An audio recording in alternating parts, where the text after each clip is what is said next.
El año 44, el presidente Manuel Prado la declara y se inicia justamente este día tan importante. ¿Cómo nace este tema de la canción criolla, de celebrar el Día de la Canción Criolla, de festejar este día tan importante, darle un reconocimiento? Cuando hablamos de canción criolla, ¿de qué canción hablamos? ¿Hablamos de la canción criolla con alcance nacional o solo hablamos de Lima y algunas ciudades de la costa? Bueno, algunas de estas preguntas nos va a responder Marco Antonio Capristán, historiador y autor del libro Pinceladas Limeñas, que es un poco la historia de Lima. ¿Cómo está, señor Capristán? Buenos días y bienvenido a Exitosa. Buenos días, muchas gracias por la invitación. Un abrazo, gracias por respondernos. ¿Cómo nace este asunto de celebrar el Día de la Canción Criolla en Lima y en el Perú? Porque la disposición, por supuesto, se da a nivel nacional.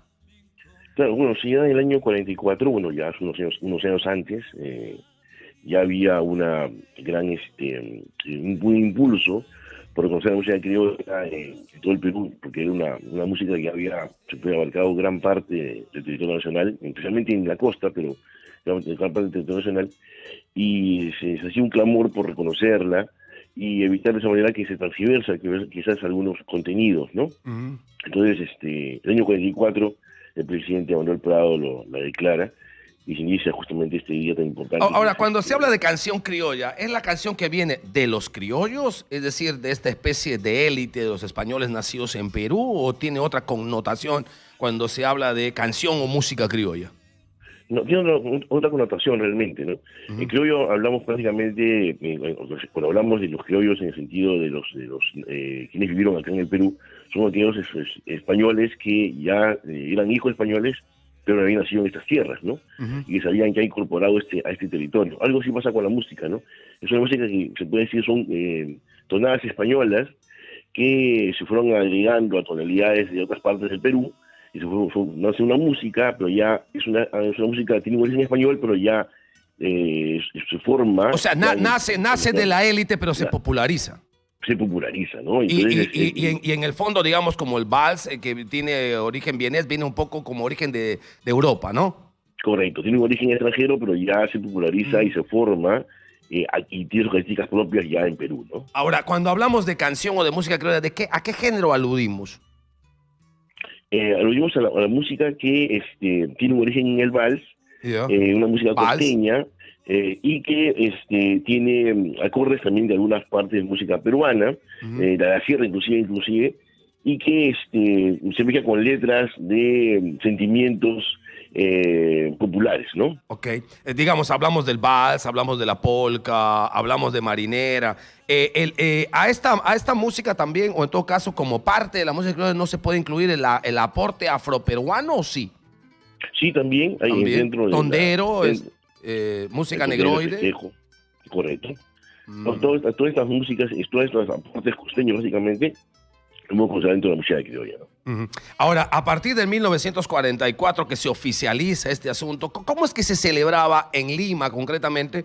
Y si es que en otras ciudades, principalmente de la costa, que es de donde nace, también había celebración, o sea, no sé si las peñas o estas cosas que congregaba gente en torno a un vals, en torno a una guitarra, en torno a una polca, y que por supuesto matizaban sus humoradas o sus reuniones familiares y amicales.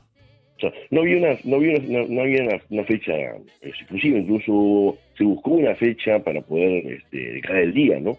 Se buscaba una fecha que estuviera vinculada a otras fiestas, como por ejemplo, y consiguió con la fiesta de San Los Milagros, y buscaba que también sea un día que al día siguiente sea feriado, ¿no? Entonces, uh-huh, para que haya una celebración amplia. Entonces, buscando un día en el calendario, se buscó esta fecha de octubre, coincidía con la fin de la Festividad de San Los Milagros, y se un día que al día siguiente era feriado, el 1 de noviembre, ¿no? Uh-huh. Entonces, pero no había una fecha antes que se celebrara. Yeah. No, había una celebración permanente prácticamente, pues ya desde digamos, las celebraciones sociales en Lima de los 50 del siglo pasado, un poco antes, un poco después, ¿era con música criolla? Sí, música criolla. O sea, ¿se bailaban balsecitos, se bailaban polquitas y marineras? Así es, claro. Y eran, bueno, barrios altos, barrio Monserrate, y arriba en el centro de estas fiestas, donde había muchas clubes musicales, donde había centros de reunión, donde la música era permanentemente tocada, ¿no? Uh-huh. Ahora, hay una época en la que podríamos decir de su máximo apogeo, los años 60, 70, podría ser algo de los 80, y después se puede percibir que hay una especie de declive, ¿o no? Sí, bueno, la música criolla comienza a ascender prácticamente a comienzos del siglo XX, Ujú, tiene su punto de inicio cuando logran, de comienzo de desarrollo, cuando justamente el dúo Montes y Manrique logra grabar música criolla en Estados Unidos, por ello son considerados los padres del criollismo, ¿no? ujú, Y también cuando Pinglo comienza a hacer sus composiciones a partir de 1911. ujú. Y creo que su máximo apogeo es en los años 60, 70 inclusive, Sí. en el cual la música criolla bastante difundida. Tiene mucho que aportar también en esa época, pues el gobierno militar, hubo un bastante desarrollo de la música criolla, ¿no? Y a partir ya de los años 80 comienza un pequeño declive que ya no se, lamentablemente no se ha tenido hasta la actualidad, ¿no? Mm, correcto. Digamos, Polo Campos puede haber sido probablemente uno de nuestros últimos compositores de renombre. Bueno, podemos decir que sí, ¿no? Quizás por las canciones que son tan, eh, que han calado tanto en el peruano, ¿no? Que justamente ya lo tienen como símbolos prácticamente hasta como un segundo himno, por ejemplo, como Contigo Perú, por ejemplo, ¿no? Claro, Pero hay muchos correcto, compositores importantes, ¿no? Pero se puede decir que Augusto Blanco es el más importante y representante. correcto. Creo que cabe día también recordar, hay una confusión a veces que es muy relativa. Hoy se celebra justamente 50 años, no se celebra, bueno, se recuerda Sí, 50 años del sí, fallecimiento de la gran cantante es cierto. Lucha Reyes, ¿no? Lucha Reyes. Justo hoy son 50 años. Muchas personas piensan, coincidió justamente su fallecimiento con la fecha del 31, Ujú. que creen que la fecha de Nace la ahí, se nace ahí, no, no es es realmente cierto. así, no coincidió. Pero probablemente eh, sea, digamos, un momento en el que le da mayor impulso a este día, ¿no? Una cosa que Correcto. extraña, un homenaje y una fiesta termine también tiene un impulso, un hecho lamentable y fatídico que además se alimenta de la historia personal de la gran Lucha Así Reyes. es. Lucha Ok, Reyes es una persona muy particular que tuvo mucho éxito y cuando estaba siendo más reconocida, llega su fallecimiento, lamentablemente, ¿no? ok, le agradezco mucho a Marco Antonio Capistrán, historiador y autor del libro Pinceladas Limeñas, la historia de Lima. Gracias por estar con nosotros. Y a propósito de esto, la última novela de Vargas, yo se le he dicho que va a ser la última novela, le dedico mi silencio, habla muchísimo del tema del folclore limeño, ¿eh? Habla de Felipe Pinglo Alba, habla por supuesto también de Óscar Avilés, de Montes y Manrique, de Chabuca Granda, de Lucha Reyes, de Cecilia Baraza. De hecho, su personaje principal es un personaje que es experto en estos temas, en el asunto de la canción criolla.